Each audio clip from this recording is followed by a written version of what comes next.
Hello to all my fellow glorious Gaians. Thank you for joining me, Amber, on my channel, Guidance Through Gaia, where I do tarot card readings. If this is your first time, welcome. I hope that you find a message that is useful for you here. And if you are returning, thank you again for providing me the opportunity to read your energy once more.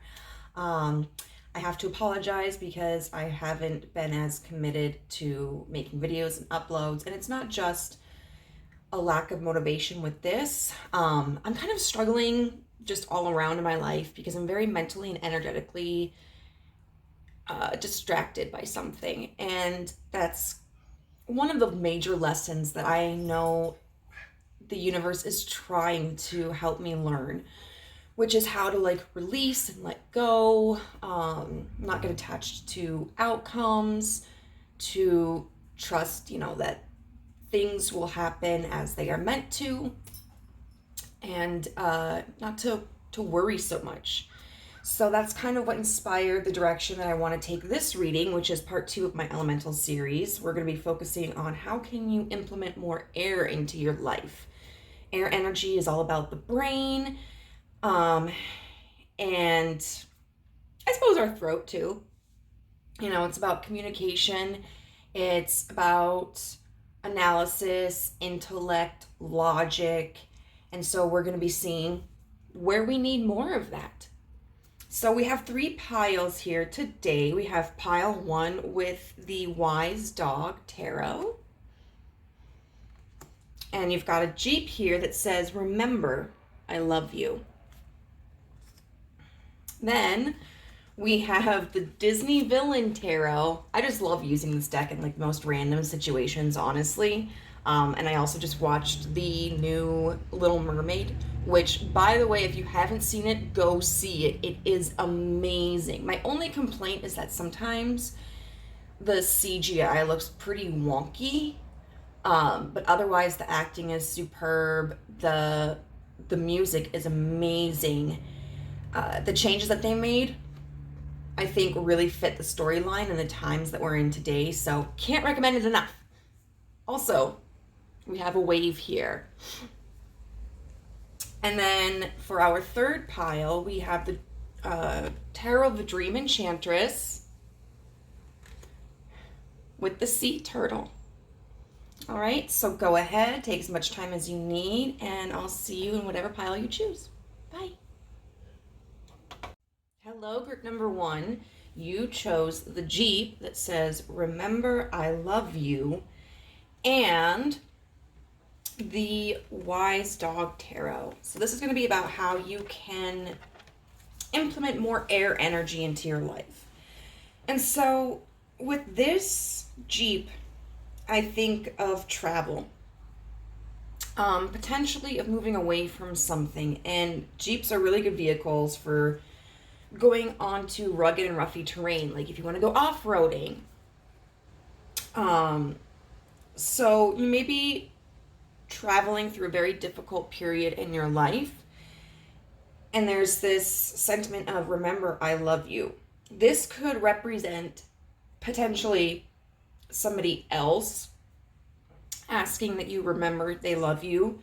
This could also be, for instance, if you are leaving a situation, whether it's maybe you're going to college, or you are going to another country for work or something, and you're leaving your family or your lover behind for a while. This could be a sentiment of yes, I may be going on a new journey that doesn't include you right now, but I do love you. This could also represent if you're cutting ties with somebody, that can be very difficult. And I had a counselor once that told me, just because you decide to leave somebody doesn't mean that you don't love them. And so I'm interested to see how that contributes to the reading today. So we're going to start off with tarot.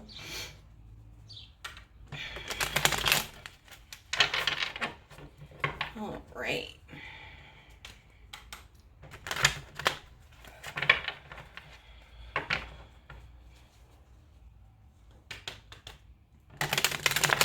I think the first question I want to ask is what problem are you facing? And this may be something specific, or this may be, like specific, like dealing with a relationship, or this may be something more generic, like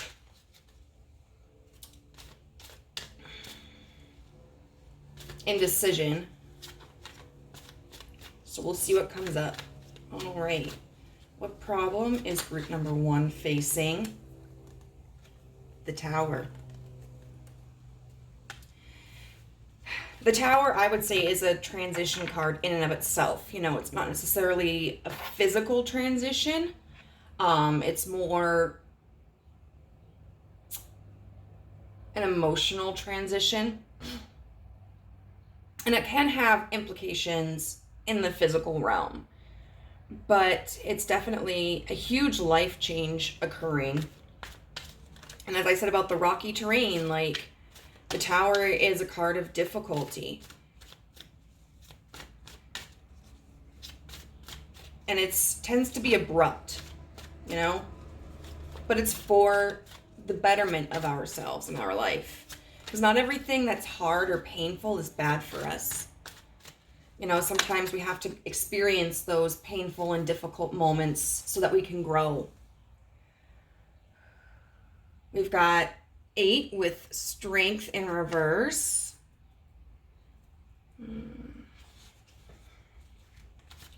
Okay. And that could, I think, definitely mean, you might be potentially feeling weak in this circumstance. Such as, potentially like the sense of things never getting any better. Or maybe the Tower card could represent a situation where it's like ending this cycle might be what's best for you. But sometimes we're so attached to what we've had previously that even though we know like it's going to be stagnant or maybe it'll be harmful, we stay with that because it's what's comfortable to us. And a lot of times we have the hope that it'll improve.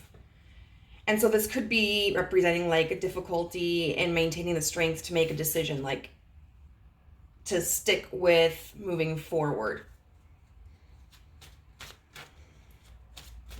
Okay, what is pile 1 struggling with? That is way too many, my loves. What is pile 1? Okay, I'll take it. So we've got the Queen of Cups here with the 4 of Swords. And the 4 of Swords is a card of rest. And it can often represent healing. A time of necessary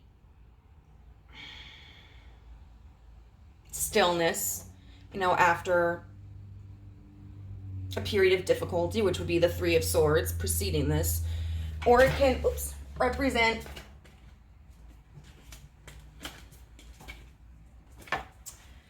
stagnation,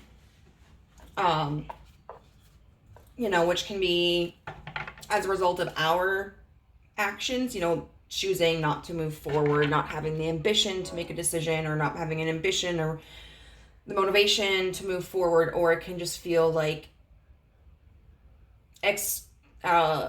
what's happening externally is stagnant, almost like no matter what we do, nothing progresses. And I would say that potentially, I'm not going to say that, because with this Remember I Love You card, sticker, excuse me, I did indicate that it could either be you or someone else, but I do feel this Queen of Cups is someone, and it could be you, or, like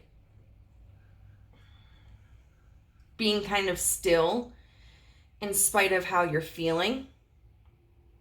This could even indicate, I feel like maybe a sense of numbness, like no feeling. Because sometimes when we go through really traumatic things or really stressful things, it just wipes us out emotionally. And we enter into kind of like this state of apathy. Or it could represent another person who maybe isn't emotionally expressing themselves to you, or isn't being present in your life, that you have maybe an emotional attachment to. So I want to see what this Tower is.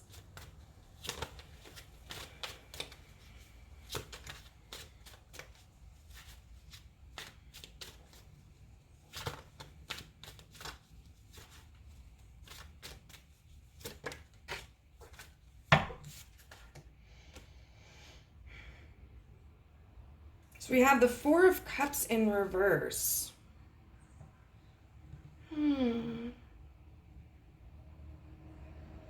Very interesting. I would kind of expect it to be upright because the Four of Cups is like emotionally withholding. But it does make sense on a level too. This may be a situation where you've tried to contain your emotions or your feelings about this, but now you're beginning to either allow those emotions to kind of spill over. You know, sometimes we try to keep ourselves in the strength energy and so much in control, but then it's like the dam breaks, you know, and it's like we can't ignore these feelings anymore. This could also be talking about letting your emotions go, releasing your emotions, which can be sometimes a very huge Tower moment for us. It's like maybe we've been holding out for so long to something and we're just at the point where we're like, you know what, we're going to release that. And it's hard and we don't want to release it, but sometimes it's just so mentally draining to hold on to something. I've got the Judgment card clarifying strength. So I feel this represents doubt. You know, this represents a lack of certainty about the situation. And it could be, you know, did I misjudge the situation in the beginning?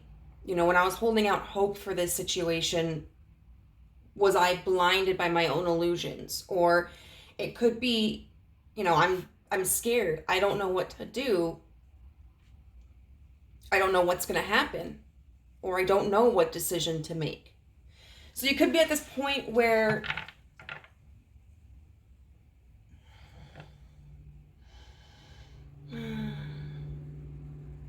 you're not taking necessarily any definitive action. It's kind of like knowing that you need to let go of something, but also not knowing where to go from there. And then I want to see what this combination is about with the Queen of Cups and the Four of Swords. Oh my goodness. We've got the Sun.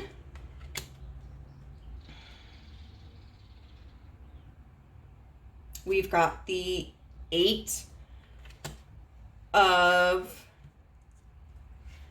Wands in reverse, and then the Empress in reverse. Oh, I think you've been waiting for something.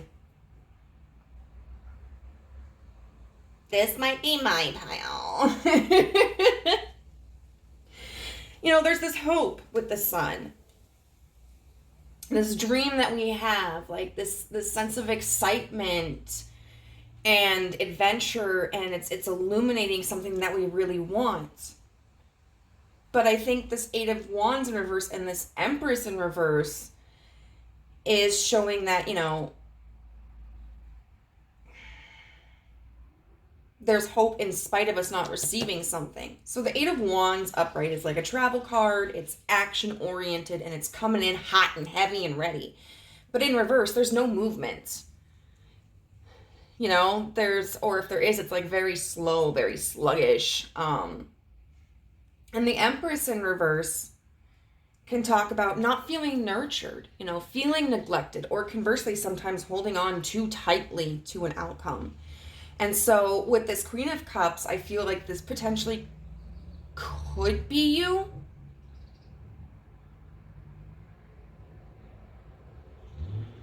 Because it's like the sense of waiting, because there's still hope for something, even though there are no results that have been produced.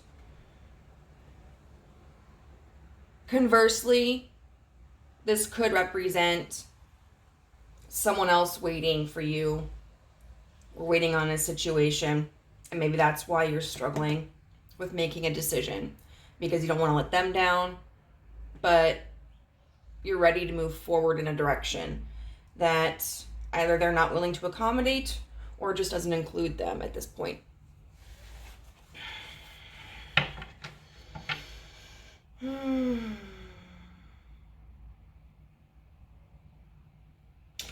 So the big question is, how can group 1 implement more air into this situation?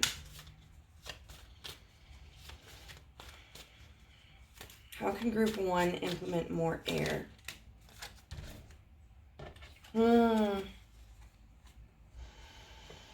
We've got the Lovers and we've got the Six of Swords, which is beautiful because that's both air energy. The Lovers, I believe, is Gemini. Okay, also, if you're watching the show from, I don't know if you've got any theories, but I know, like, people have been talking a lot about the sun versus the moon. And so, like, we got the sun and moon here. But the Lovers often indicates fate and decision making. So the Fool in the Fool's journey ends up meeting someone that they fall in love with, and they spend quite a bit of time together. But then eventually the Fool has a decision to make. Does he stay with his lover, which means that he surrenders his opportunity to become more spiritually enlightened, or does he travel away and continue his journey, thereby leaving his lover? So at the end of the day, the Fool ends up continuing his spiritual journey, therefore leaving his lover. But they part ways, very amicably, respecting each other, thanking each other for their time together, and holding no grudge. And we've got black and white represented here, the sun and the moon, and this heart that's kind of atop this pillar, and these, I feel like, ventricles that are stemming from the heart and intertwining and then connecting to these dogs down here. And so there's, I feel, definitely this sense of attachment, but then I notice this bird of light just kind of like emanating above the heart. And so it's almost like this feeling of, no matter what, there's going to be this spiritual or emotional connection to the circumstance or to the person. Making a decision doesn't separate that, doesn't negate that. Now, the Six of Swords here talks about travel as well, but it talks about moving into calmer waters. It talks about improvement of a situation.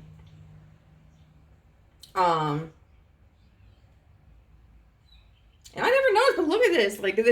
So it looks like we've got heavy rain here, and there's this farm dog that's kind of like nuzzling this baby duck here. And then you got this sword that's straight ass like about to stab the duck here. Like the mama duck. Like, watch out, mama duck. But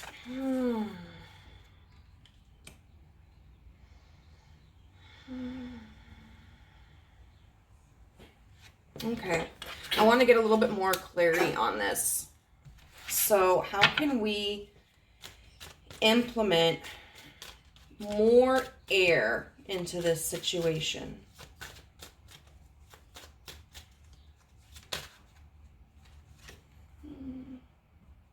Got the Six of Pentacles in reverse. Can we clarify that, please?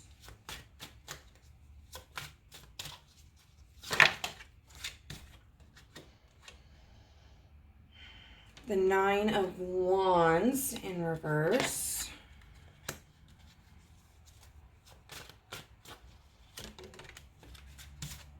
And then the Queen of Pentacles.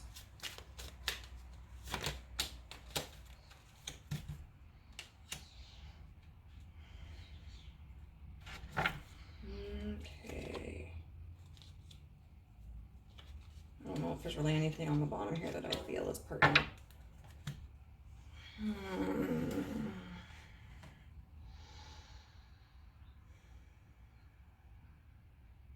What I feel that we're saying here is, first of all, trust. Because the Lovers can feel like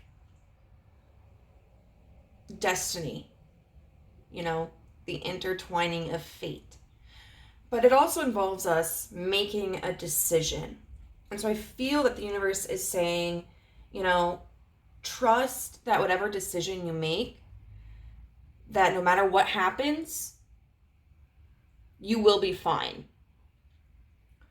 Leaving this thing or this person behind is going to be hard at first, but you'll eventually heal. Conversely, if you stay, there may be turbulence as well, but there's always the opportunity for it to improve. Now that could mean, like, you know, if this is a person staying in a connection, maybe there's the same stress, but eventually you guys learn how to work through it. Or conversely, it could mean like there's the same stress, nothing improves, and so you make the decision like, okay, I'm gonna move on.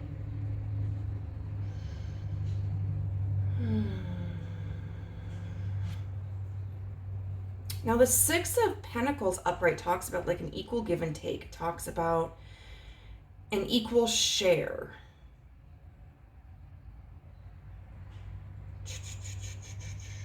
But then we've got the Nine of, it's in reverse. We've got the Nine of Wands.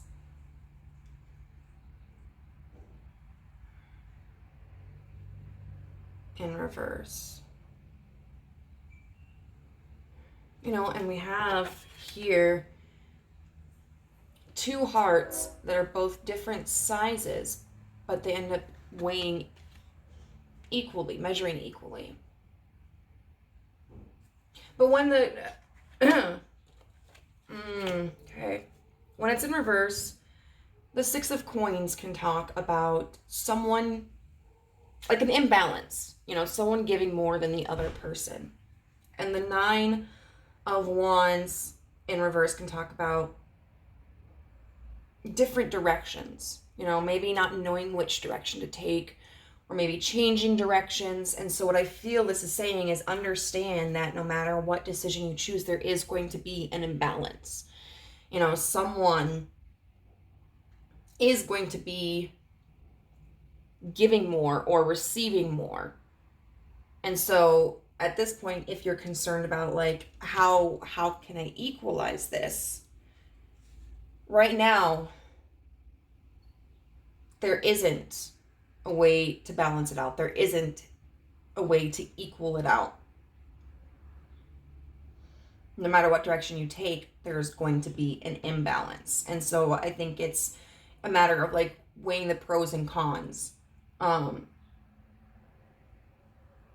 And if it's an imbalance that favors you, sometimes that can feel difficult to accept. You know, we may feel selfish for taking that opportunity, but it's really important for you to honor yourself and to recognize that you are deserving of opportunities that benefit you.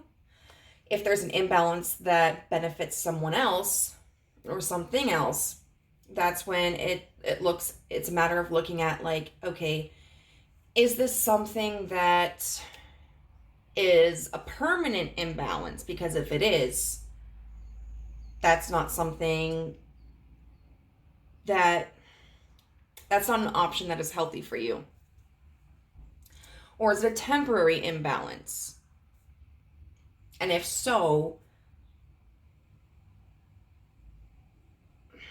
what am I willing to sacrifice for the time being, and for how long? You know, what are my limits? Because understandably so, like, not every situation is always going to be 50-50, equal give and take. Whether it's a partnership or just a general event or circumstance. Sometimes we will be benefiting more than the other person or the situation. And sometimes the other situation or the other person will be benefiting more. But at the end of the day, this should be a mutually beneficial situation. But it's a matter of, like, in what way, and how long until you start receiving as well. And then we have the Queen of Pentacles with the Nine of Swords. So what this is saying to me is that you are going to have worries. It's not a matter of, like, I suppose, overcoming your fears, overcoming your anxieties, and not having any of them. Because honestly, the reality is, for many of us, especially those of us who struggle with anxiety and depression and stuff, we're going to encounter anxieties. The important part of it, more so, is to realize with the Queen of Pentacles that you are abundant. You know, that you have stability. Sometimes we can become reliant upon other things in our life or other people because we don't feel that we have enough for ourselves. We see that a lot, for instance, with victims of abuse. People say, like, why don't they leave? There are a number of reasons why someone may not leave an abusive situation. One of them sometimes can be monetary resources. You know, if they don't have a job but their partner does, how are they going to be able to afford to leave? And I'll tell you what, shelters are not always the option, you know. Some shelters are really good, but I learned working in Minneapolis for a while that there are shelters who will, if you have physical cash, like, they will take a portion of your money. And I don't know, it can be a very difficult life to try to balance, you know, having a place to stay, but then also trying to accrue enough resources for yourself to become independent. It's very, very difficult. This could also be talking about, like, you have stability within yourself to thrive, you know, that no matter what, you're going to be able to get through it. And also that you are giving enough as a person, you know, because sometimes we feel like if we leave a situation, or we put boundaries down on a situation, that we're being selfish, that we're not giving in the ways that we should. And the universe is saying, like, no, you are. You are a generous person. You know, you are a kind person. You give what you can. And sometimes you can't give, and that is okay. So I think really with how you can implement more air into your life, we're looking at, I think mentally, I think we are looking at logic, and training our brains to understand, like, I am safe, I am okay, and I am abundant.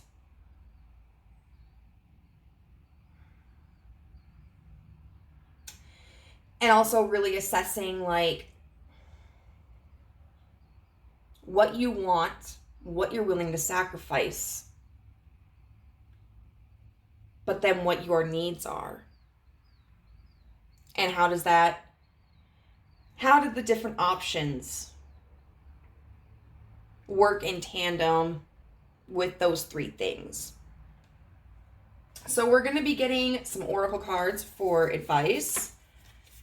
We have Eris here. I love this. I just got this deck. Happy Pride Month. And it's like the, what is it? Like the garbage tarot? The garbage oracle. I want to see, because I forgot. Oh, the Mystic Garbage Oracle.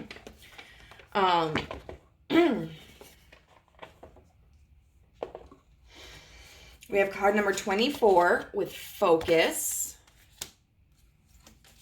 We have card number 26 with boundaries. We have lapis lazuli with make a decision. And we have celestite with soothe your soul. And so this is a lot of mental energy. Okay, so this Eris card is very much this tower energy. It's about chaos and things falling apart, but understanding that it's all temporary. Things will get better, and it's for your better good. Now, Eris was the goddess of, I can't remember what, like, it's kind of like chaos, but it's started with an S. And in Homer's story, she was the sister of Ares. But in, like, Roman mythology or something, or Greek, I don't remember which, she's the daughter of Nyx, who is the goddess of the night. And so definitely Eris is an entity that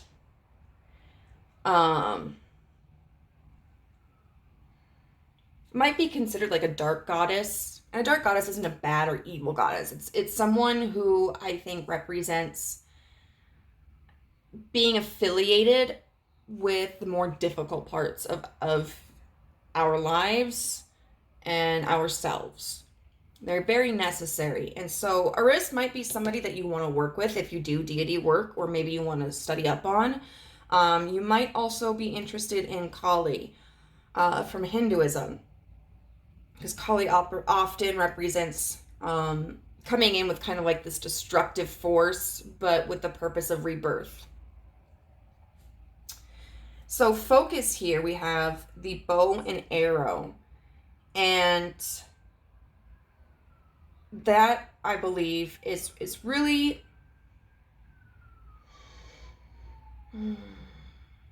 representing the need for you to focus on what we said as like what your wants are, what your needs are, what you're willing to sacrifice, what the various situations are going to require of you. This also makes me think of Sagittarius energy, which can often represent like travel. There are little blurbs back here that kind of are interesting. Okay.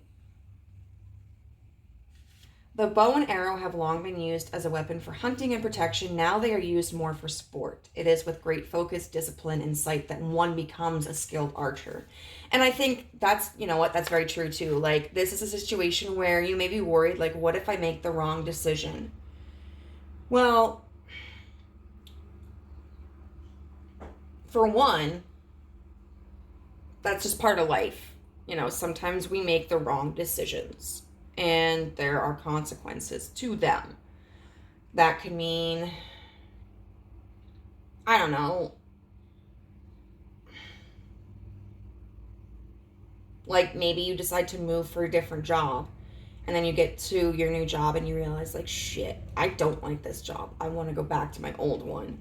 But maybe you don't have the funds to move back to the state or the country or the town where you were working previously. Or maybe like they've already filled your position so they don't have any opening. That sucks. But you know what? It's not the end of the world.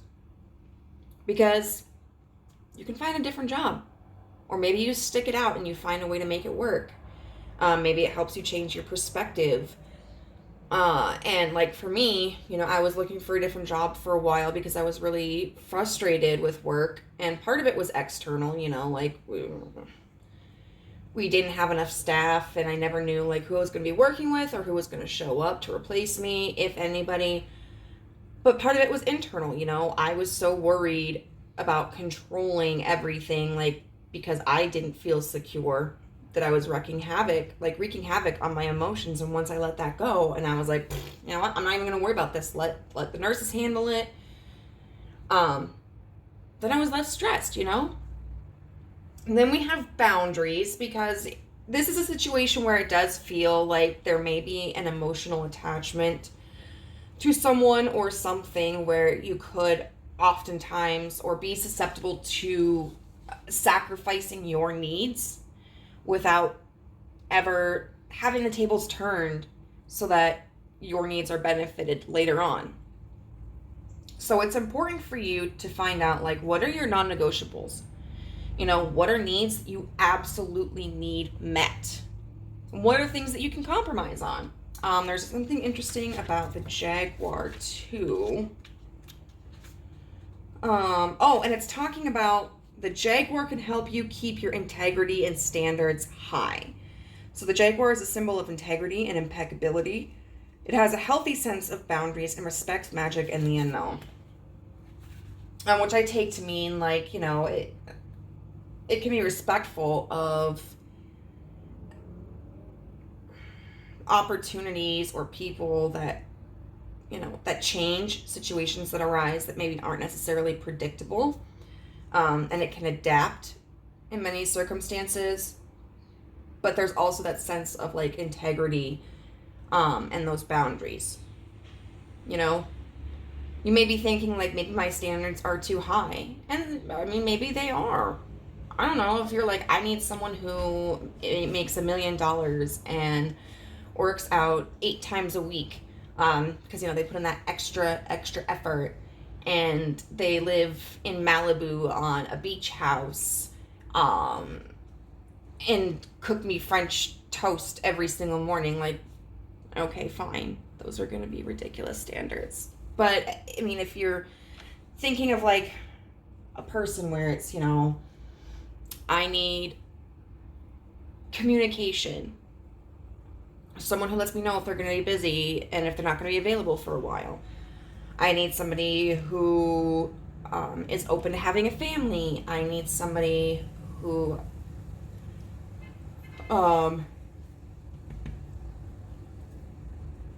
is accepting of the queer community. Those are good standards to have, you know? So you don't need to lower those. Then we have lapis lazuli. So the universe is telling you, like, it's time to get out of this Four of Swords energy.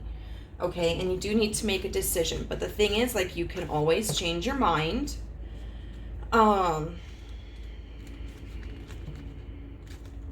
Let's see, where is this? I had a good question down here. It does say, let go of your need for a backup plan or escape route and trust that you've made the right decision for you. Right, so this level of trust. When do you struggle to make a decision? When are you afraid to commit to your decisions? And what can you do right now to make good choices? And then the crystal action is, I am committed and decisive. Today, make a decision, no matter how big or small, and commit to it 100%. And that could be a good starting point, you know? It's like, hey, I'm going to make the decision to read for 30 minutes today. And I'm going to commit to that. You know, just getting yourself in the habit of actually doing things that you say you're going to do, I think could potentially have a really good impact on you. And then Celestite, soothe your soul. So it's really about releasing the worry, but also understanding that, like, no matter what happens, you are going to be okay, and that you are abundant and you are safe. We'll see if Celestite offers anything else. Woo.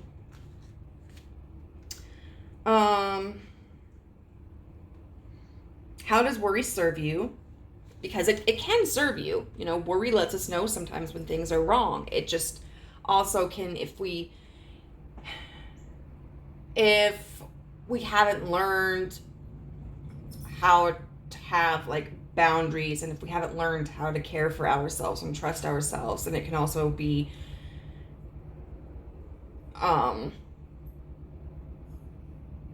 problematic, you know, just kind of searching for the threat in every situation when that's not necessary. And then the crystal action is, I trust that all will be well. Today, let go of worry by finding a reason to fill up that space with hope instead.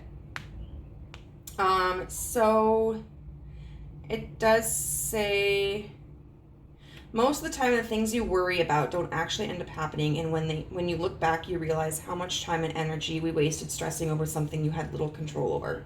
Was wasted. Okay, so that might be helpful for you. You know, maybe look at things that you were worried about.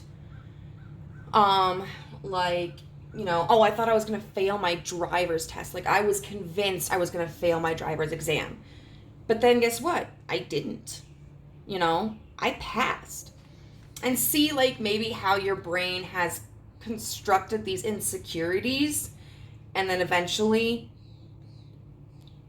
you know, you've witnessed the proof that, you know, that you were succeeding, or that they were unnecessary concerns. And then it's a, yeah.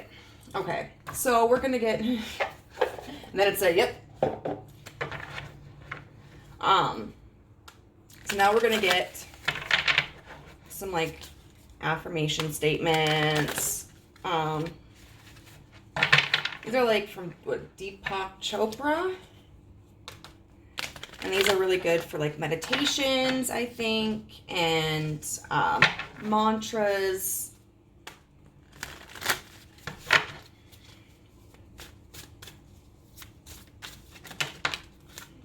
Okay. So it says, I acknowledge and follow the yearning inside of me. Absolutely. So this is a time for you to be kind of selfish. You know, don't hold yourself back because of someone or something else. Human beings can never be satisfied with limited fulfillment. We are designed to transcend, which is not what's happening if you're in that Four of Swords energy. You're not transcending, you know. You're keeping yourself small. And then, I will give my loved ones as much of my undivided time today as they want. You were made for giving. And so I feel what that is indicative of is definitely with this Queen of Pentacles energy and the Nine of Swords, that fear of like, maybe I'm not giving enough. Maybe I'm being too selfish. And the universe is saying like, no, you aren't. And like, if this is a situation of you moving away from someone, there's still the opportunity for you to invest in that person at some point. You know, maybe like it's just keeping in touch through text, you know, or video chatting.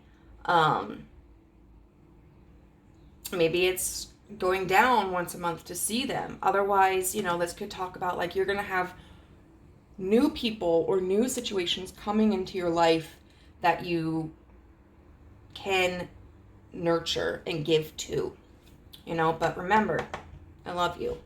So group number 1, this is where I'm going to leave your reading. I hope that it was useful for you. If this resonated, I would love to hear how so in the comment section down below. If you liked this video, I would really appreciate a thumbs up because it'll help me get more exposure. But not the sexy kind.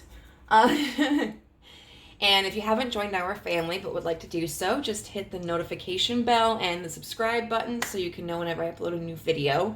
If you're interested in a personal reading with me, you can find out how to contact me in the description box down below. Bye. This might take a second because like...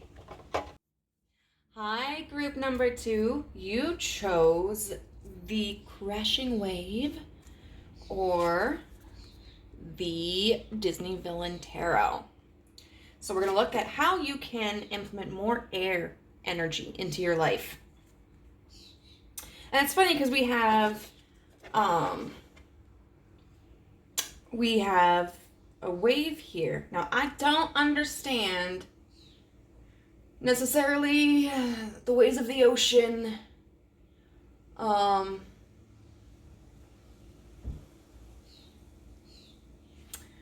But what is it that causes a wave? It feels like maybe air has something to do with it. So this could be in relation to like Maybe there's air energy that's aggravating emotions. This could also represent like maybe feeling as if a storm is occurring in your life. Or conversely, I mean, if you're someone who likes to surf, that's probably a very good wave to surf on. So that could represent just kind of like allowing yourself the freedom to have more fun. So now we're going to see with tarot what struggle you're facing. And this could be something broad. This could be something specific.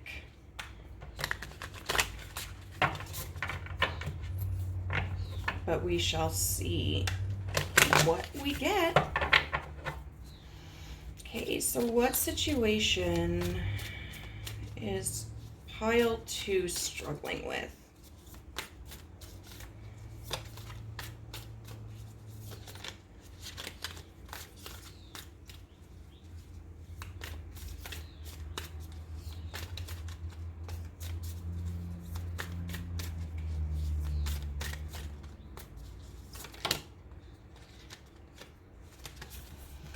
Okay, first we have the 7 of Swords in reverse, but that's clarified by the Ace of Swords in reverse.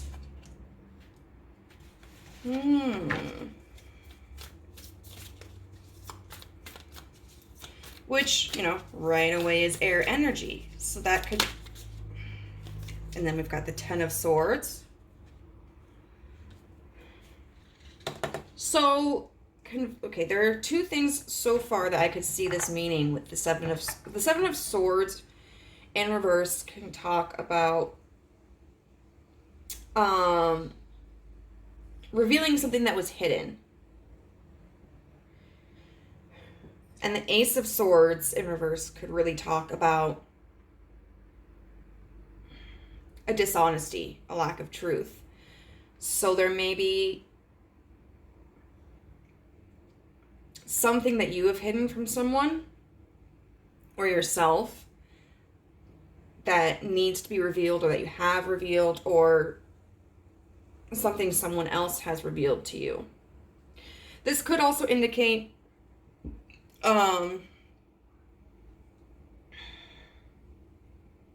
not moving forward in a leap of faith because you don't have the knowledge. The 10 of Swords is a card of like mental distress and just exhaustion.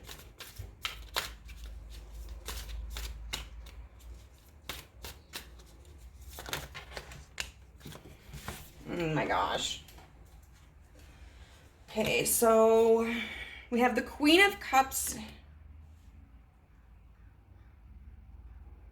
in reverse with the World and then the Devil.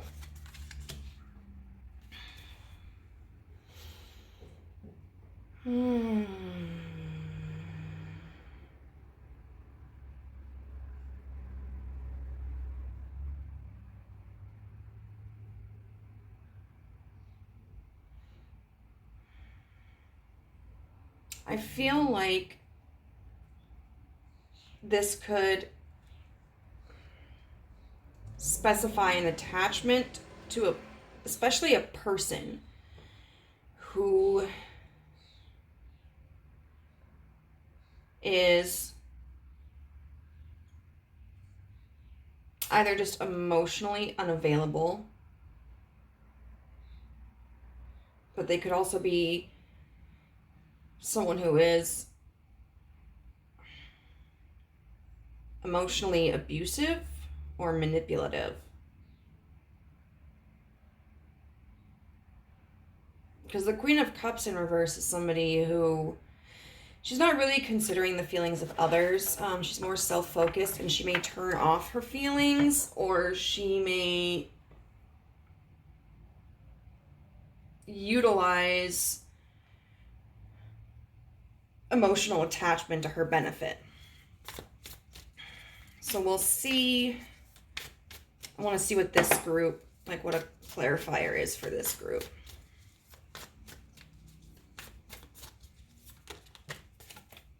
the King of Cups in reverse. Okay. So we've got both the King and Queen of Cups in reverse.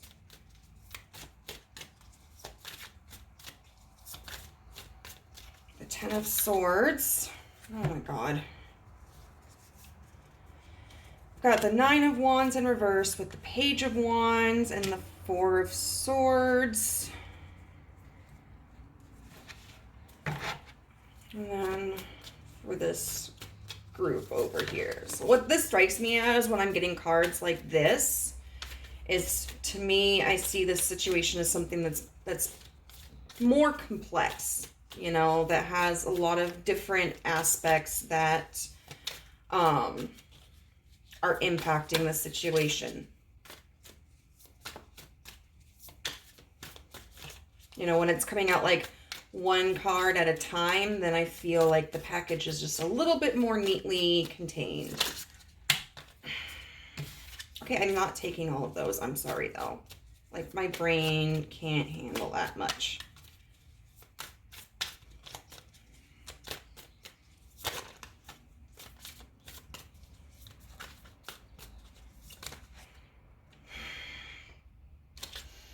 You're giving me like 6 cards at once, bro.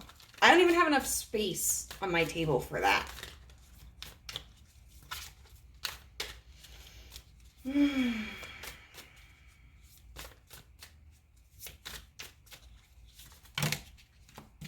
I swear to God. I don't care if it's that complex of a situation. Like, there's a better way to summarize it. Oh, look! That's what we did. With the Three of Swords.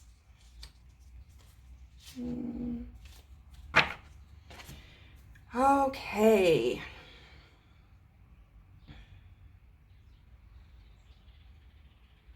So I definitely feel that this is an attachment to a person.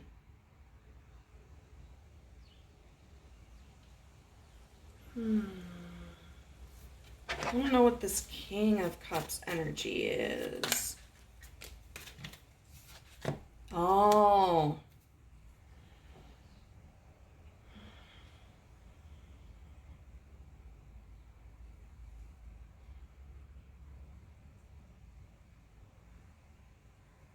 I feel like someone... This could technically, I suppose, be any kind of relationship. Like especially a friendship, or more likely a romantic partner or interest. But I'm really getting the feeling that someone's tried to close the door on you. And that they've been very blunt with you. Maybe even kind of mean. They might have been cheating on you. And I mean, like, okay, so I don't typically bring that out in a reading. So of course, if this is not something that resonates with you, you certainly don't have to take it. Like, I'm not here to make you feel like, oh my God, like, what? They're cheating on me? Like, this is something that, because of the type of reading that this is, I think this is something that you already know. But revealing this deceit here, that they've been hooking up or seeing someone else, and you may, I don't know, you may have been official.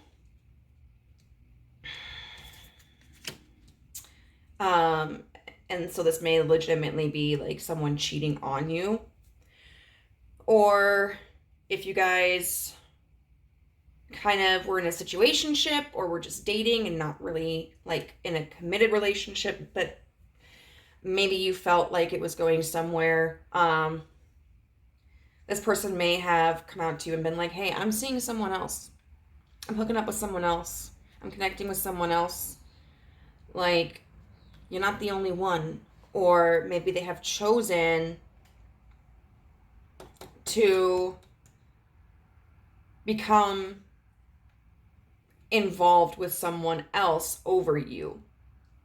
And that, I was kind of confused because I feel like this Queen of Cups is the other person. And then this King of Cups, I'm like, that doesn't, I don't feel like this information is coming from you, given what the rest of the cards are. So I think this King of Cups in reverse, because the King and the Queen are both in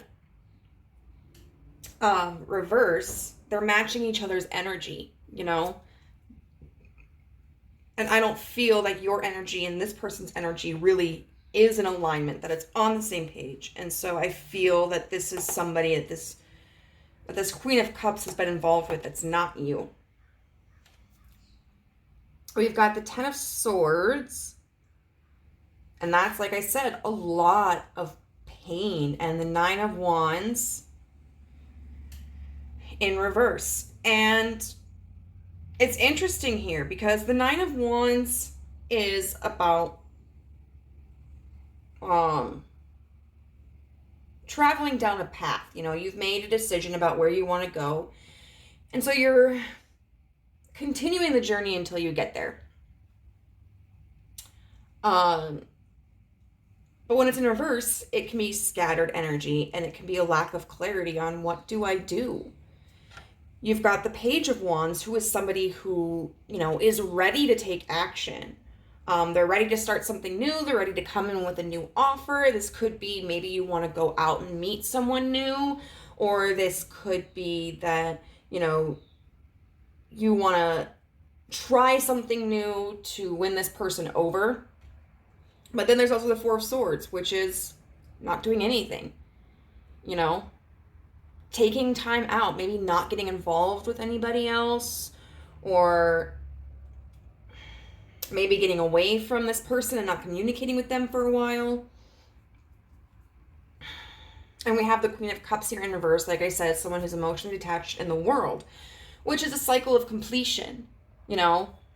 And so that's what makes me feel like this person has tried to shut you out, has tried to close the door on you. Because it feels like they're saying, like, you know, we're done. Or, you know, like, I'm not committing to you. Like, this is just how it's going to be. But there's this Devil energy here, which is like this sense of attachment. You know, it's almost like feeling as if they have a hold on you, feeling codependent on them. And then we have the Three of Swords. It could even be, even if you don't feel codependent on them, it could be difficulty in letting go of this heartbreak, of the pain. You know, because we definitely don't want to ignore pain that we feel, but we also don't want to hold on to it. We don't want to ruminate on it. A lot of people talk about the pain of betrayal or the pain of losing somebody very publicly, you know. It's because it's something I think that most of us can understand. But not as many people talk about how do we overcome that? Like, how do we let it go? How do we get over it? And sometimes holding on to that anger or that sense of betrayal can be addicting because it feels like it gives us power, you know? Like, they did something to me that I couldn't control, but I can control how I feel about them, you know? And if I let go of that anger, then what if they manipulate me again? Or what if I get hurt by someone else again? Or maybe it means that, like, what they did to me isn't as significant as it feels. It could also be this obsessive worry over, like, what did I do wrong? Why wasn't I good enough? Yeah, oh, I'm sorry, group number 2. This one's very, I feel like this one is pretty pacific, pretty specific. Whereas I feel like with pile 1, there were a lot of paths that we could have taken. So now we're going to see how you can implement more air into your life. How can, oh my God, the 10 of Coins in reverse.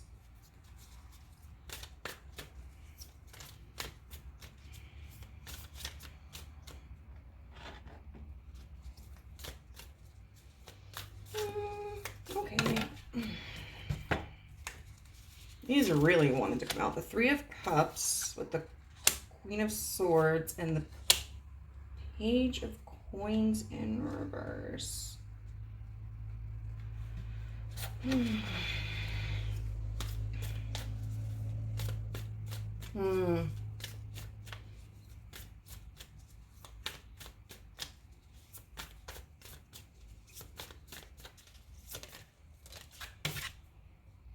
And then Strength.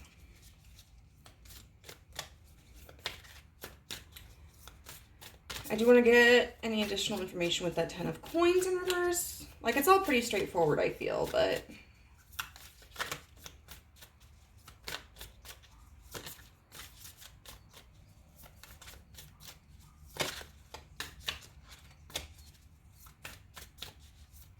Okay, so there's just nothing else that wants to come out. Okay, so with this 10 of Coins in reverse, I feel like that's showing you analyze the situation and recognize how unstable it was. You know, there was no foundation. There was nothing solid here. And it can be difficult to realize that because sometimes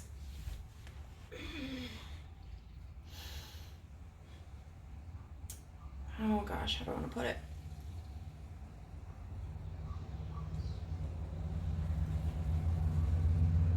Sometimes we can focus on certain aspects.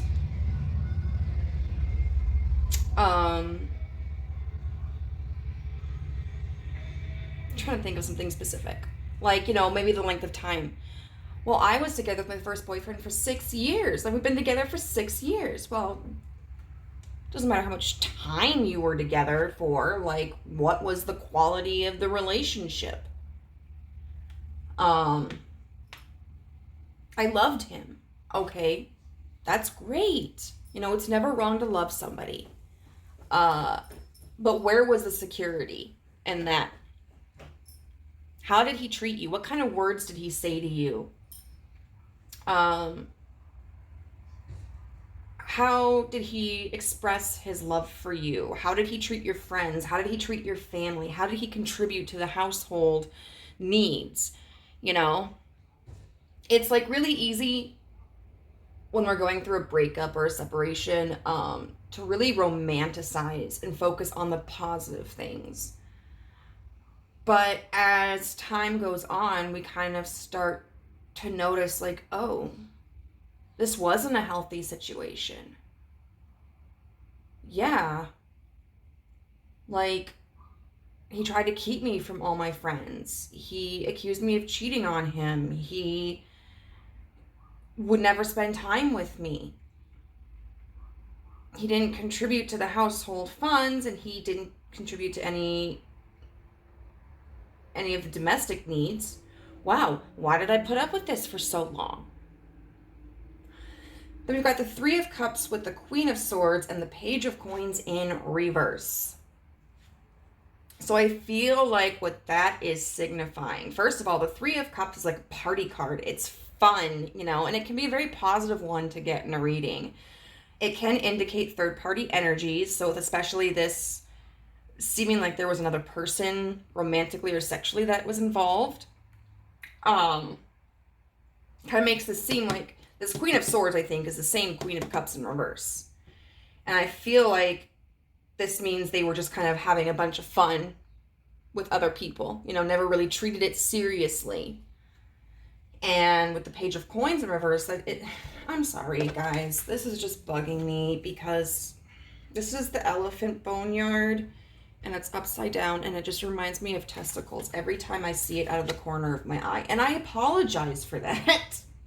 But it's really frustrating when I keep looking at like it's from like a little angle. It looks like balls. But that this Queen of Swords was never investing anything. They might not have even been investing with this King of Cups in reverse. You know, it could have just been a fun ride with that person too. And then this Strength card, that's going to represent determination, you know, commitment. And I know when we're in this devil energy, that's really hard because it feels good to satisfy our addictions, you know? That's why it can be difficult to quit smoking. It can be difficult to quit drinking. It can be difficult to quit gambling or, I don't know, shopping. Because even though in excess, those addictions, well, they're excessive if they're addictions, but you get it. By themselves are not necessarily negative things to do. But in excess, they are harmful. They can harm your health. They can harm your judgment. They can harm your financial sense of security, your relationships. But there's also like a sense of reward that you get from them. You know, drinking and smoking cigarettes, like, they do release chemicals into your brain.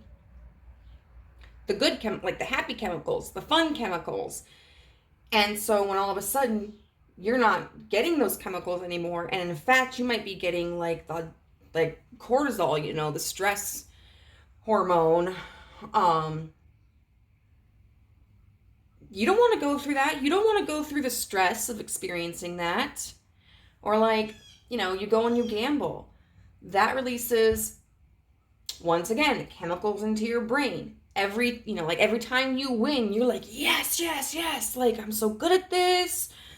But are you really taking into account, like, how much you're spending to get there? How many times did you lose? And so maybe someone wins and they're like, oh, this is awesome, I'm gonna keep going, and then they lose it all, you know? And all of a sudden, maybe they had budgeted $300 for gambling and they spent $800. It might get to the point where maybe they're running low on their bills, you know? Like, they don't have enough money to pay for their electricity or for their phone bill or for their mortgage. Well, you know, maybe I can go earn some of it back. You know, I can just go play a few games and I'll get it taken care of. You know, and so it creates this vicious cycle.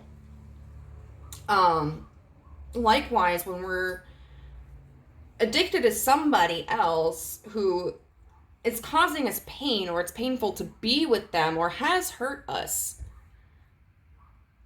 sometimes we can focus on the, like, I miss them, or this was a wonderful thing about them, or like,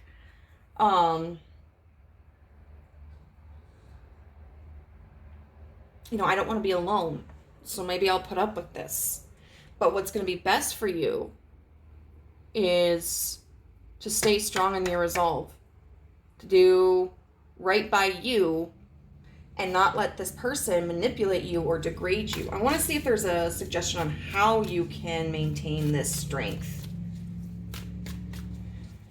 Because it's really easy to be like, stay strong, and we're like, how do I do that? The 8 of Swords in reverse. Realize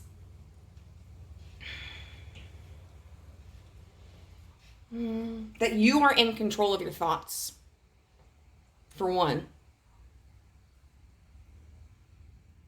So you can choose, if you see this for what it really was, which was a lack of foundation, a lack of commitment, or you can choose to have on the rose-colored glasses. You know, you're also not restricted to, like, this is the only person who's ever going to be interested in me sexually or romantically. Like, there are over 7 billion people in the world, guys. And even the ones, you know, discounting the ones who are, like, too old, too young, and the people who just, like, are absolutely not going to be a good fit for you. Like, there are, I don't know, hundreds, if not thousands of people who are compatible with you. I don't believe in the bullshit of like everybody has like one soulmate. Fuck that. I'm sorry, just fuck that. Y'all want to single say fuck that, fuck that, fuck that. Because then, you know, I feel like, first of all, I just feel like that's wrong. Second of all, I feel like that just puts too much pressure on us mentally. And so if we feel like somebody was such a wonderful person for us, or if maybe we're a person who doesn't necessarily get a lot of attention like some other people do, then we feel like our options are just limited. And therefore we might be more willing to hang on to something that's toxic for us. You have to free your mind and realize like there are other opportunities out there, and you don't need someone who's gonna treat you like shit. Bam.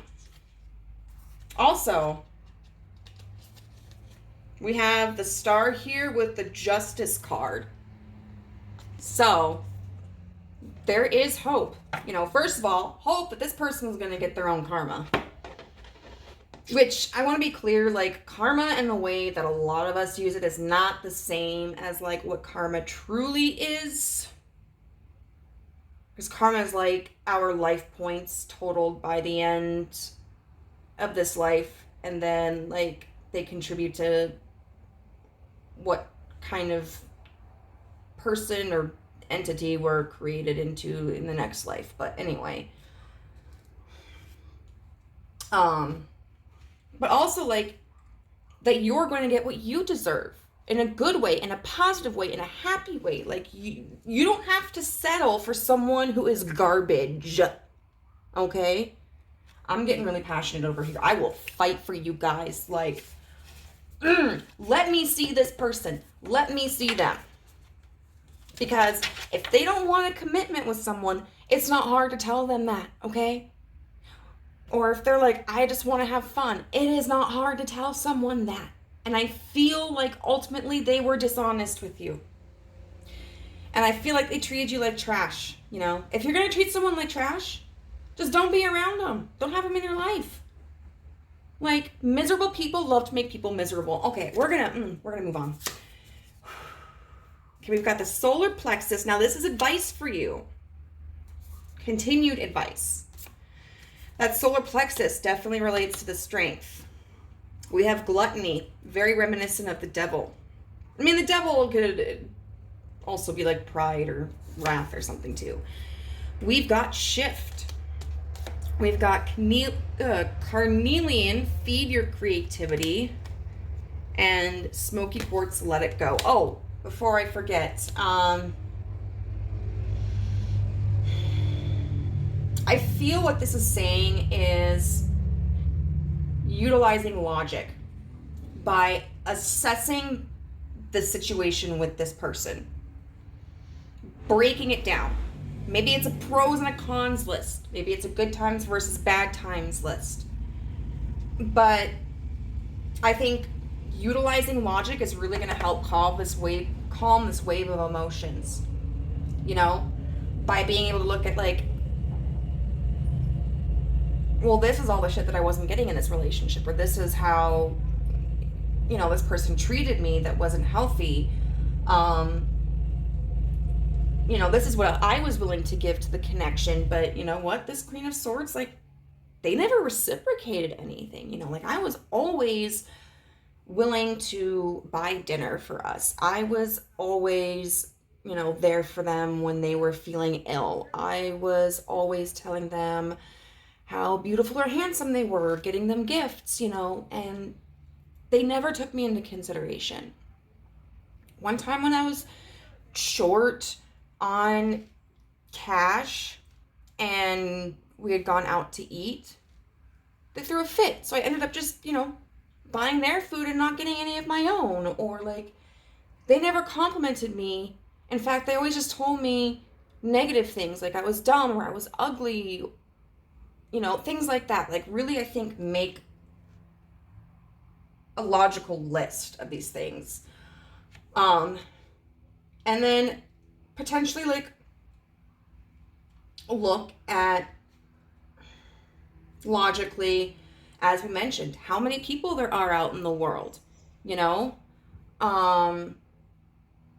What kind of person maybe you need. Like for me, I tend to be someone who can get attached to the person and then put on rose-colored glasses in regards to like how compatible we are. But I've been doing online dating lately, and that's been helpful for me because I don't get as attached to the person, and I'm able to like stick to my standards, you know. I need someone who is willing to explore kinks. I need someone who is passionate about something, whether it's career or hobby or family. I need somebody who is open-minded about different spiritual beliefs, or people, you know, who are queer. Someone who's not racist. I need somebody who, whether they have a kid or not, you know, does want at least one more child. And so like that helps me eliminate a lot of people who just aren't going to be compatible with me, even if they're nice people. So I feel like list making would really be beneficial for you. But we have the solar plexus. So the solar plexus is the center of our confidence. And when we like hang on to relationships that are unhealthy for us, a lot of times it is because of a lack of self-worth. Now, for myself, you know, I've always been somebody who is self-conscious. For others, you know, they may be somebody who walks into a relationship and they're really confident. They're normally somebody who, you know, has boundaries and standards. But people like this Queen of Cups in reverse can be extremely manipulative. You know, they'll start to separate you from your friends, from your family. They'll try to make you financially dependent upon them, or at least like feel like you owe them. They'll start verbally and emotionally tearing you down so that you do feel less confident in yourself. So it's really time for you to build up that confidence again. Now this gluttony card, gluttony talks about excess. It talks about taking too much. And so it's time for you to realize like enough is enough. You don't need this anymore, okay? It's time for you to put your attention somewhere else. Maybe it's someone else, maybe it's just focusing on yourself, or it could be focusing on a project. But it's time to release this relationship. We've got shift here, which means that it's a, you know, it is a time of transition. And you need to let that transition happen. You know, whether it's happening without necessarily you taking action, or whether you are initiating action. So shift actually had something interesting in the book.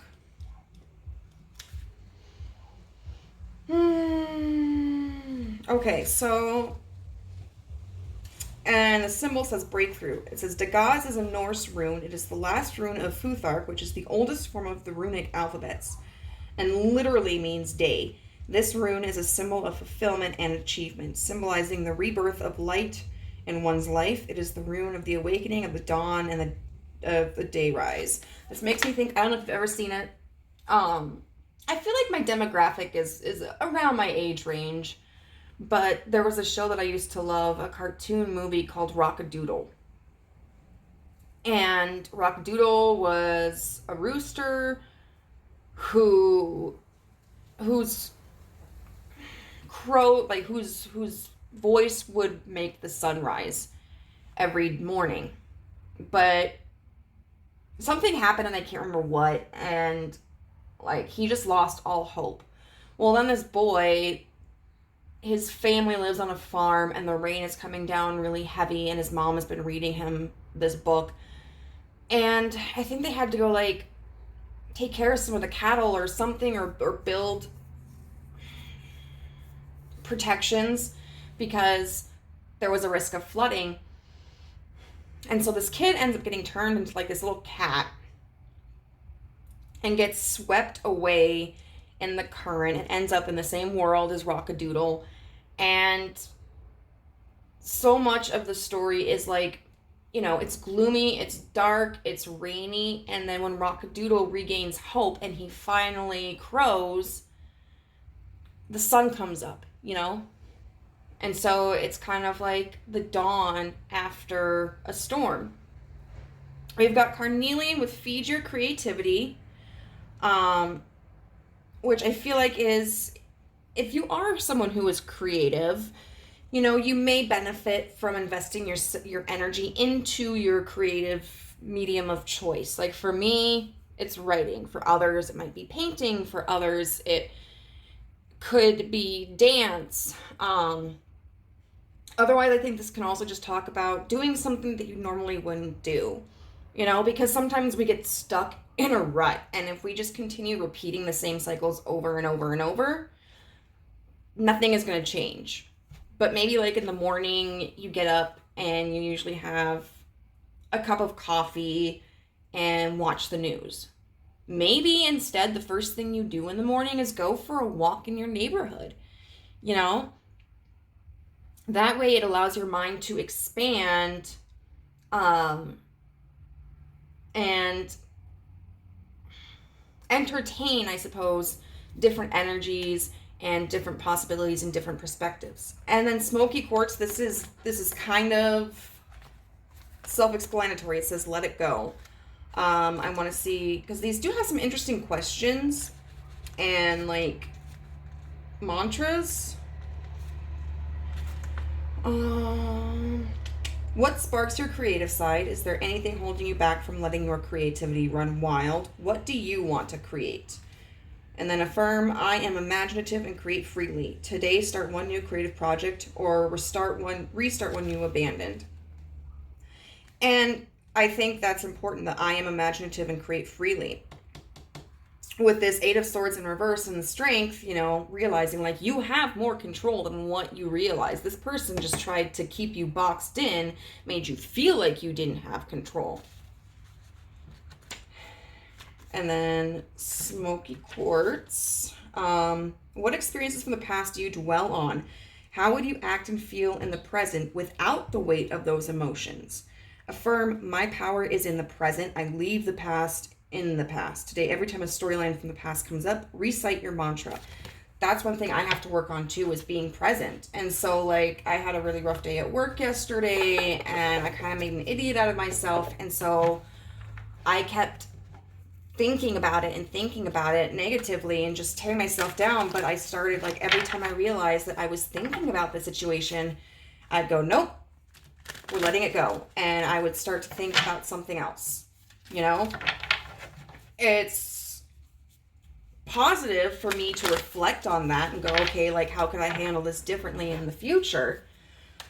But once I've accomplished that, continuing to turn my mind into this wheel of anxiety about the situation and regret and embarrassment that's not serving me.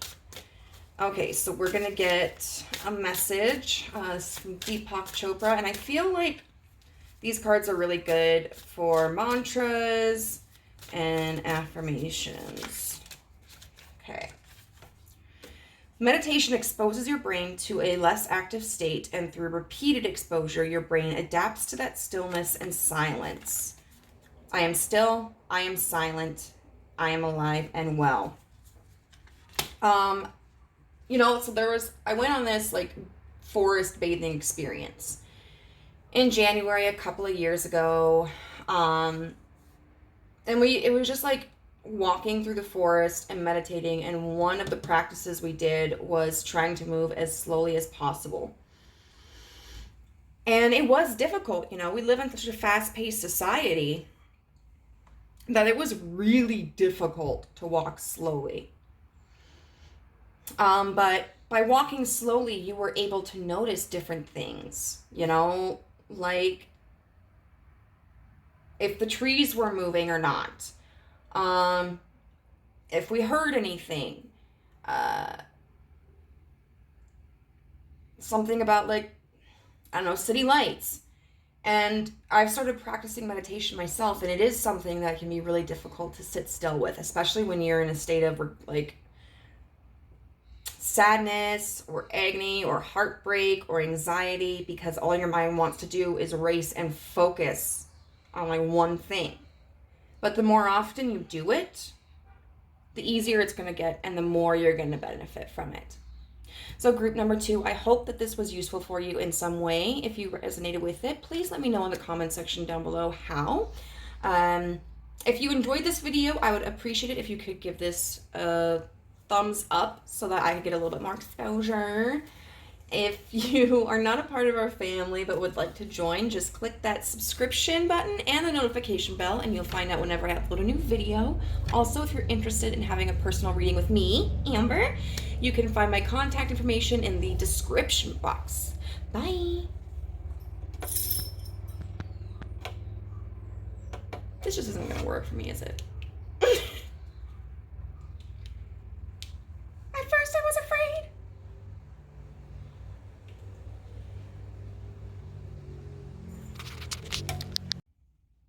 Hello, group number 3. You chose the Sea Turtle or the Tarot of the Dream Enchantress. So this is going to be your reading on where you can implement more air energy into your life.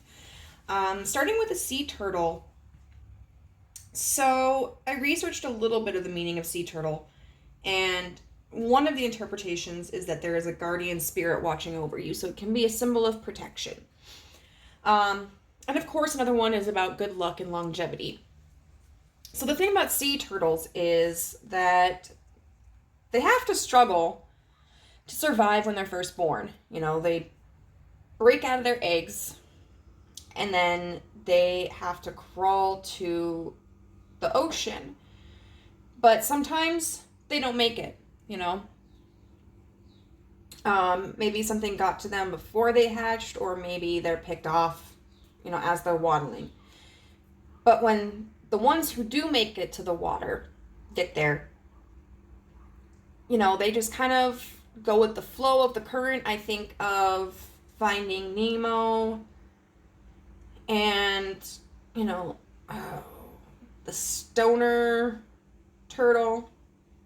But I also think of the fact that they can live decades, you know, if not like 100 years or so. And so, even through troubled waters, they can live a long, fulfilling life.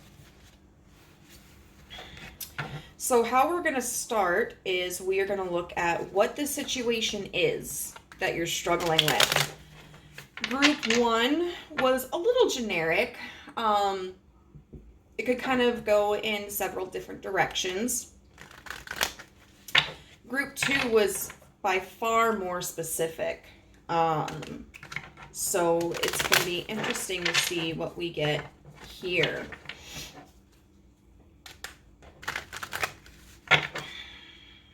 All right, so universe, what is group 3? Okay. The 8 of Cups in reverse. What is group 3 struggling with? And the 8 of Cups in reverse is a refusal to let go. It's remaining in a situation or staying attached to someone or something that isn't serving us anymore. It's not conducive to our growth. And it might even be holding us back, you know, or causing pain. We have the 10 of Pentacles upright. And the 10 of Pentacles is like the ultimate sense of security, you know? And then Judgment in reverse. Okay, so we're going to get clarifiers for these.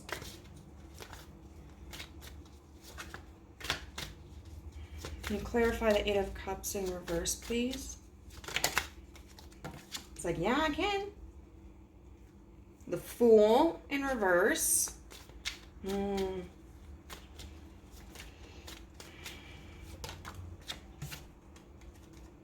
The Queen of Swords.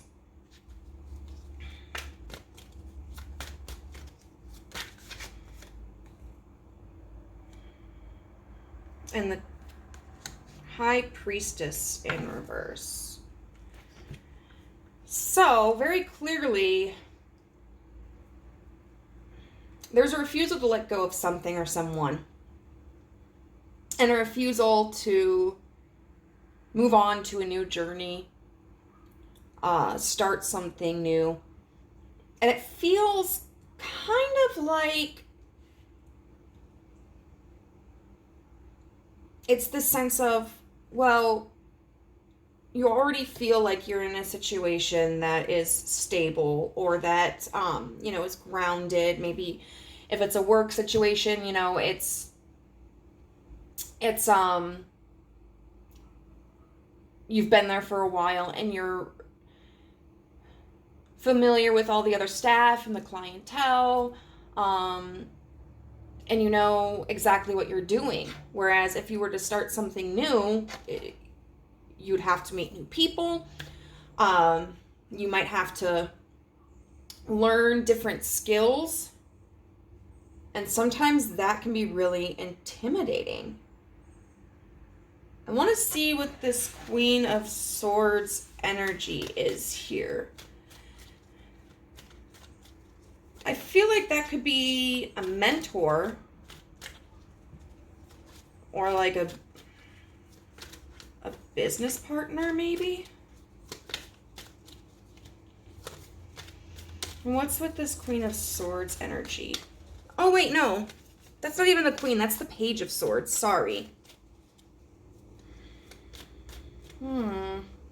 So that's different. Okay. What's with this Page of Swords energy?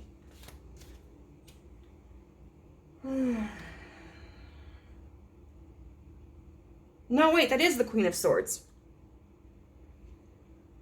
Sorry, sometimes I get confused, like, with the different... No, wait, no. Never mind. It's the... Okay, God! They have the same... So, okay, it's the Page. Sometimes, like, the little depictions of the helmets and stuff gets me confused. And I don't know why. Like, I mean...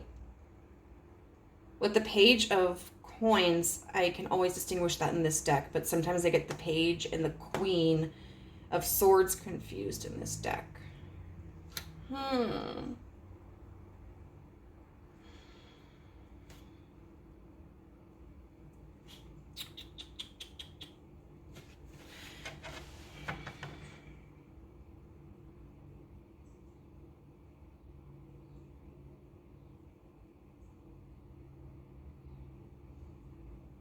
I do feel that this has to relate to a sense of like, well, I know what I'm doing, you know?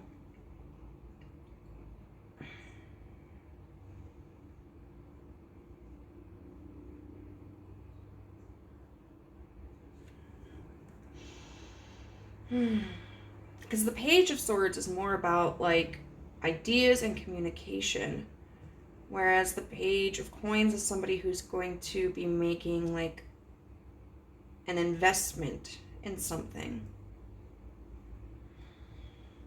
But they're both kind of apprentices. Okay, what's this?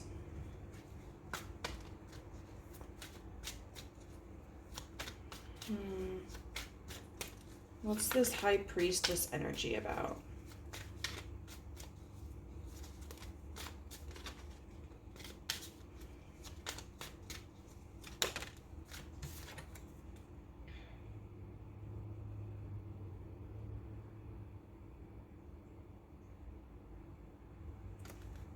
Death. Okay, sorry, that sounded really ominous the way I said it. Death.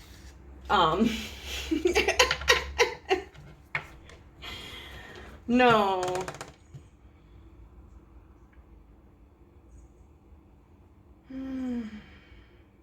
What this looks like is you're uncertain about what types of change will occur.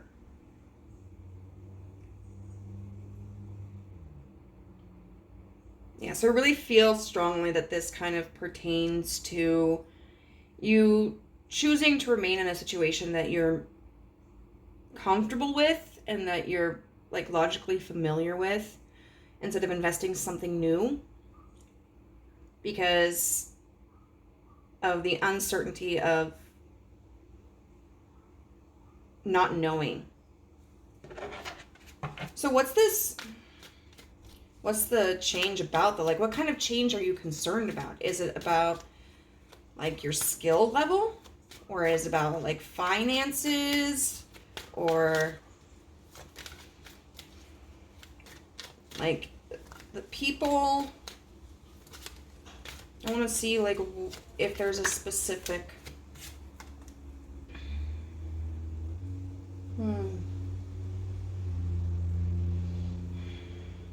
It's the Knight of Pentacles in reverse. You might be concerned about how profitable it's going to be in the long run. You might also be concerned about what you are going to have to contribute. Because whatever this Ten of Pentacles is in your situation, I feel like you have this sense that, you know, you play an important role in this. That you know the gist of what's going on, and so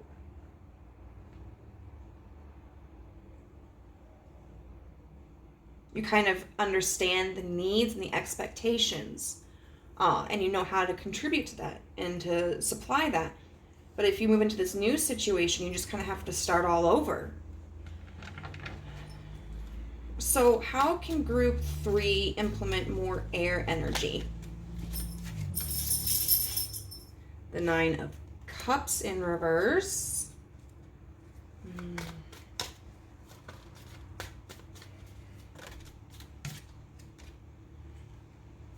The Knight of Cups.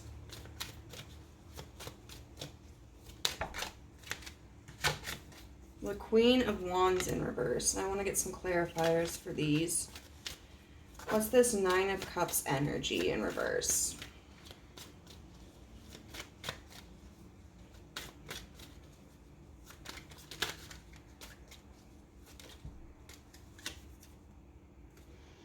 The Three of Swords in reverse.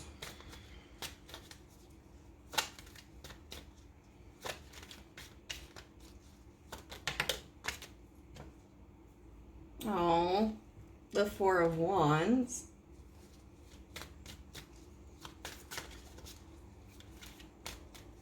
What's this Queen of Wands in reverse?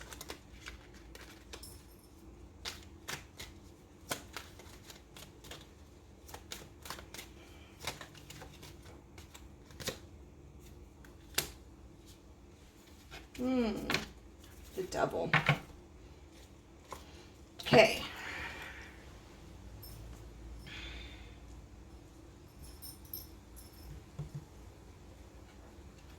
I want to get one more for the top row.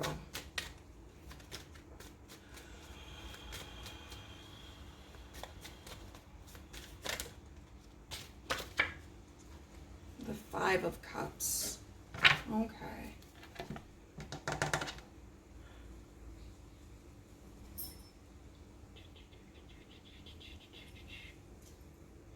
I feel like this is talking about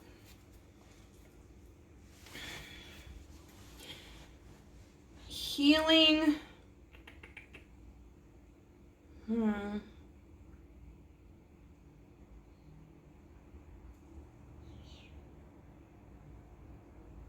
Any insecurity you have around like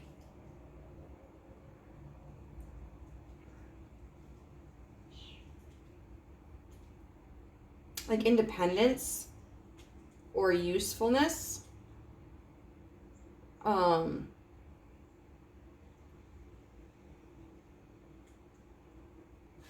Because the Nine of Cups upright is somebody who is like, you know, very secure in themselves, very emotionally fulfilled, feeling content. But in the reverse, we have that potentially feeling like insecure, questioning our worth, feeling restless.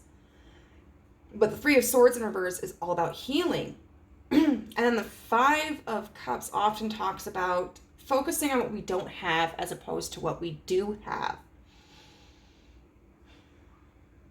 And so I feel like that's saying, you know, that's one aspect of what we need to heal.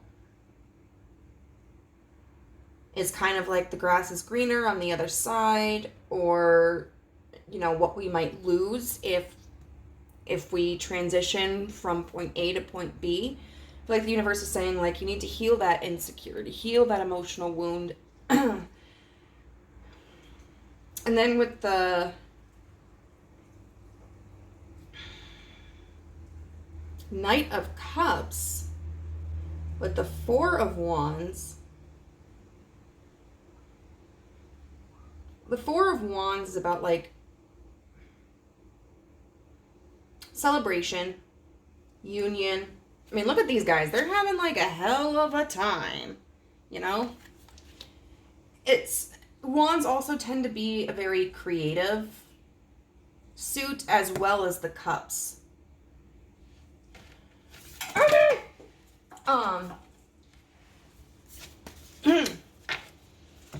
And so I think what the universe is telling you here is, like, you know, you don't have to rely so much on practicality.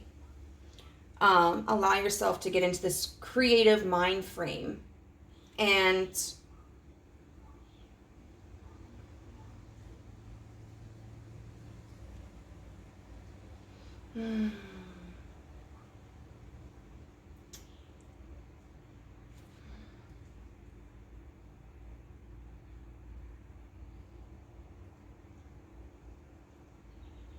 yeah, it's almost like, you know, this knight here is moving towards this party, you know, with a cup, like, hey guys, I'm gonna come join y'all.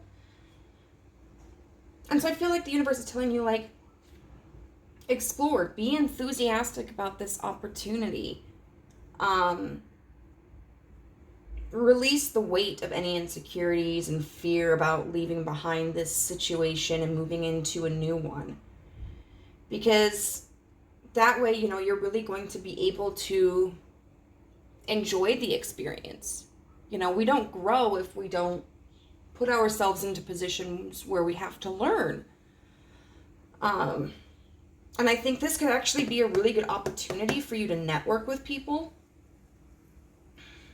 I think that you find if you move into this new position, that it's going to open up an entirely new reality for you, and that you're going to make some very positive connections, whether they're friendships or partnerships, you know, like work partnerships. And then with the Queen of Wands in reverse with the Devil,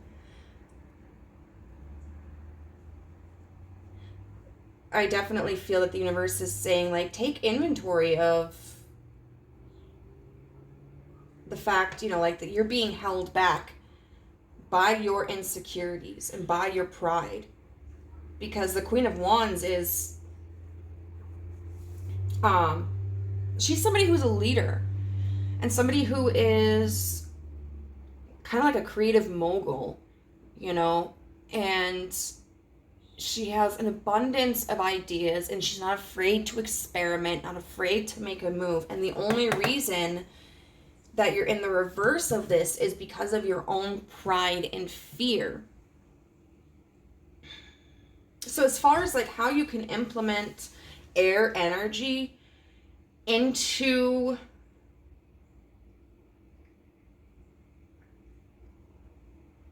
your life, I think, is to, one, analyze your emotions, and then two,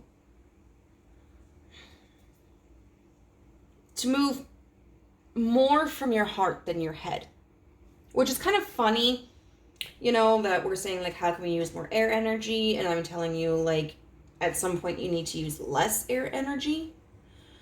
But, you know, being able to use that air energy at first to go, like, hey, these are my fears.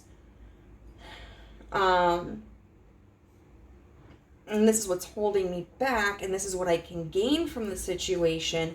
That's going to be able for, like, that is going to be able that is going to allow for you to let go of the overthinking and the worries so that you can move for more of like a heart space.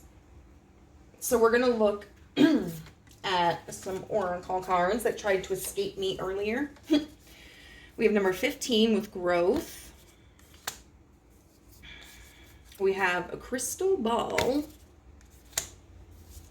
Number 16 with trust, celestite with soothe your soul, and then sodalite with speak your truth. So first of all, it's interesting with this growth card. Because in the book, it specifically talks about pulling another card to see where you need to, where in your life, what quality you need to grow.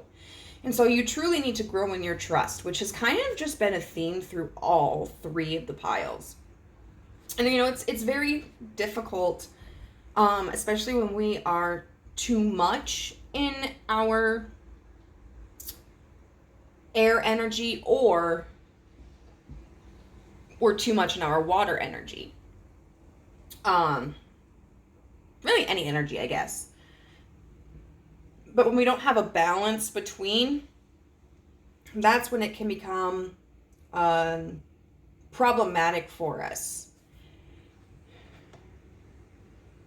And so there's really this need for you to trust that, like, the universe has your back, that no matter what happens, you're going to be fine.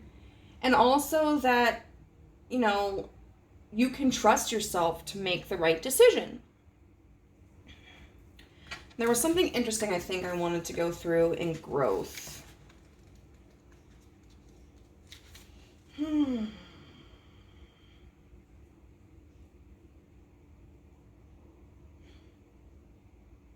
Yeah, it says, if you are inquiring about a situation or relationship, this card calls for a deeper commitment or a decision to let go in order to honor your journey.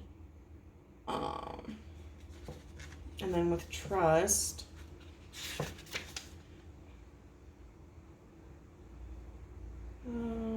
meditate on this to let go of all attachments or possibilities, free yourself from your dharma, and increase your trust in your guides in the universe. First of all, interesting that we say trust in your guides, because one of the symbols of a sea turtle is it representing a guide watching over you. But I looked up dharma, and once again, it's, I believe, a Hindu concept of like the laws of the universe and society or something, you know. And so to free yourself from your dharma is to release yourself from the preconceived idea of, I suppose, what you feel your role in this situation or your life is. Because the reality is, like, okay, so if we're looking at the caste system, you know, somebody who was an untouchable, like, in the caste system, everybody is assigned a significance in life. And there's no moving up or down from that. Like, nobody can ever increase their rank. Nobody can ever decrease their rank. And someone who was born a priest is considered to be somebody who did wonderful things in their past life. I think even like a cow, like, because I know in Hinduism cows are sacred. If you're born as an untouchable, then that means that you were someone who was like terrible in life and repugnant. And so people who were born as like untouchables had to kind of accept it. You know, they were what they were. That wasn't going to change. That's what society told them. That's what their faith told them. I know years ago that India abolished, I think, the caste system, but I don't know. I haven't looked into how socially that has taken, you know, because when you've had a belief that's like a staple of your faith and of your culture for so long, it's very hard to remove, those beliefs. I mean, look at America in a different sense. We're struggling with conservative values versus progressive values, and there's this combat between the two ideologies. Change is hard, but the reality is you're not born into any position that you can't get out of. There is always the ability to change your circumstances and to grow.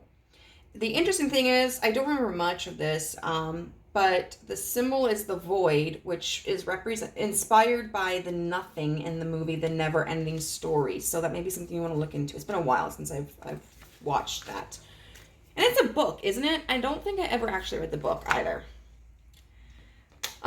We have the crystal ball. And I think it's interesting because we have the spiral here, which kind of reminds me of the crystal ball. And I can't remember for the life of me what this thing said.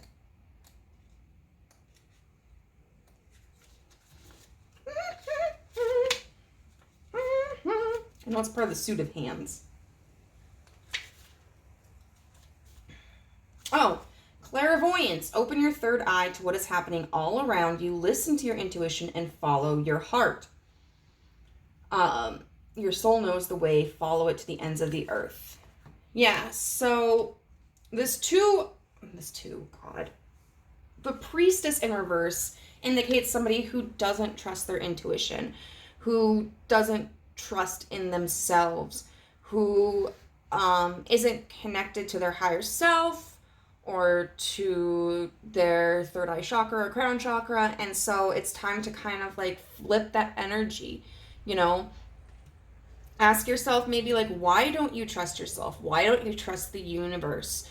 And how can you shift that perspective? Because at the end of the day, you know what's best for you, through your life experiences. And it's important that, we take the time to connect with ourselves and figure out like, okay, what do I really want? Not just what do I think I'm capable of, but what do I really want? Not what do I think people will accept? What do I really want? And how can I get that? And it's interesting, because a lot of times the crystal ball is like, we see into our future, but it's in this hand, which makes me think of like, you are in control of your future. You can go as far as you can see in this crystal ball. Then we have Celestite, which talks about soothe your soul. So there's anxieties about transitioning, about leaving something familiar behind, and the universe is saying there's no need to worry. So it's important to take time to maybe meditate, make sure you're getting adequate sleep, because I've noticed that like if I don't get a decent amount of sleep, then my anxiety is more likely to increase. Maybe stay away from caffeinated beverages, I say as I'm drinking a Monster. There's also some really good questions, that they pose with this. And it says, think about the things that have happened in the past that you were afraid of. And see that, a lot of those things probably didn't come to pass in the way that you were scared of. So it can be, like, one example I used, because another group got this card, was maybe you were terrified of getting your driver's license, thinking that you were going to get into a car crash or something, and so you thought you were going to fail your driver's exam, and it turns out, you didn't get into a car crash, you passed, you're fine. Or maybe, it could be something like reflecting on a time that you did fail at something, or something didn't turn out the way that you wanted it to. Like, what can we say? Um,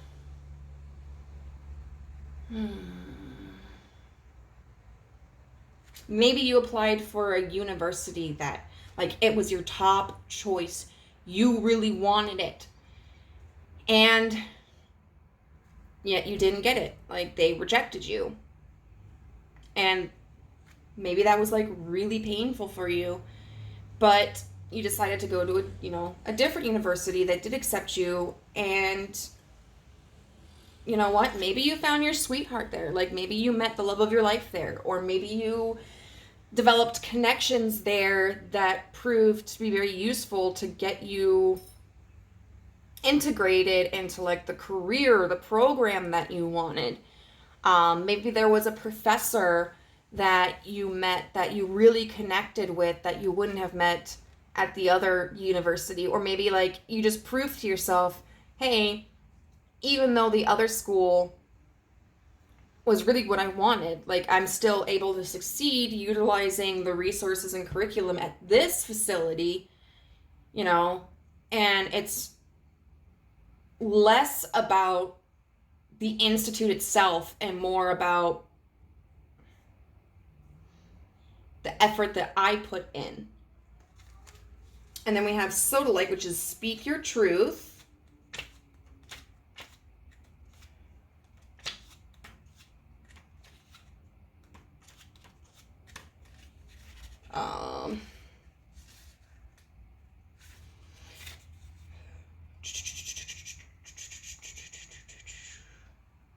So it says, when do you need to speak up for yourself?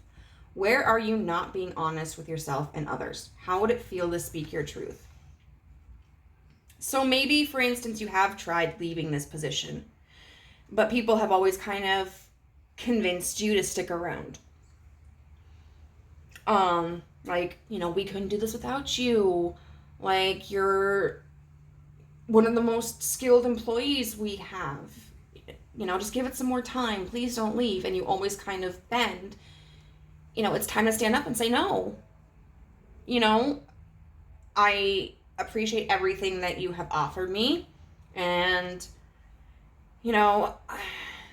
I have learned from working at this facility, but I want to move. I want to move in this direction. I feel that I've learned everything that I can from this position, and there's this opportunity that I really want to go into, or like, hey, I'm not making enough money here. So I haven't had a raise in like 4 years. So now I've been offered this at another place.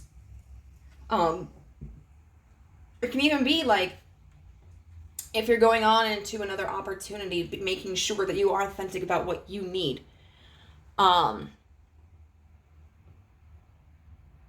Like, oh God, what?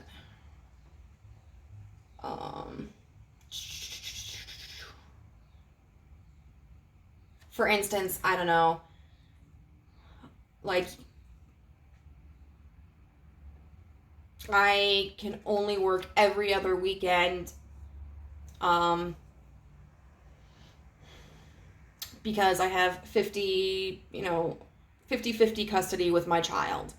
And so every other, like, I can only work on the weekends where I don't have my child. Or, I'm really excited about this position and I'm familiar with this aspect of it, but I really need someone to educate me on this aspect. Things like that. And then I communicate clearly and others listen to my truth. Today, speak from your heart instead of your head. Very much this Knight of Cups energy. And we talked about balance. Sometimes we need to use our head to figure out, like, what is in our heart. And then once we kind of recognize that, that's when we can speak that truth. And not let like our heads say, well, yeah, I want that, but this is, these are the reasons why I can't have that. Screw that. I think that the universe is telling you in kind of a funny way, because like swords and air energy are so practical, but it's telling you to utilize air energy to kind of rely less on practicality, rely less on stability, okay? And in what ways can you be adventurous? In what ways can you honor your heart space that maybe your head space hasn't allowed in the past? So I feel kind of bad because like this is the shortest one out of all three. But just and I love y'all. Maybe some of you are like, oh my god, no, don't be sorry, because like I'm happy. I don't want to sit here for 40 minutes. But we're going to get a message from the Deepak Chopra Meditations and Affirmations deck.